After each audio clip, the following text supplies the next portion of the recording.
नमस्कार, द्राविड भावमध्ये आपल्या सर्वांचं स्वागत आहे। इकडे आपला गाडी धुणार आहे ना, तो गाडी धुत नव्हता व्यवस्थित, इतकी घाण असायची आतमध्ये ना।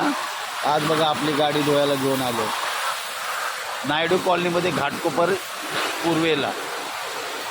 किती सांगितलं आपण गाडी धुण्याला, पण धुतच नव्हता। आज काय काम नव्हतं ना, म्हणलं हे पण सांगूया मॅडमला, सांगितलं गाडी धुवून घेऊन येतो बाहेर, ते पण लगेच तयार झाले। असे आपण साहेब लोक आहेत आपले, पण लगेच बोलले धुवून घेऊन ये। पण बदलापूरपेक्षा डबल महाग आहे। बदलापूरला 180-200 रुपये घेतात, इथं डबल आहे 400 रुपये आतून बाहेरून शॅम्पू वॉश। हे बघा आपली गाडी धुवायचं चाललंय का। बदलापूरला 200 रुपये आतून बाहेरून होती शॅम्पू वॉश, पण ठीक आहे, आता मुंबई म्हणल्यानंतर 400 तर घेणारच। मस्त शॅम्पू वॉश केली, गाडी टकाटक झाली। इतकी चांगली गाडी धुतात, पोरानं लय मेहनत घेतली, पण शॅम्पू लावून असे मॅटेरियलला पण शॅम्पू टाकून घासून धुतलं आणि 400 रुपये घेतलं, पण बरं म्हणलं चला गाडी तरी चांगली झाली। भेटू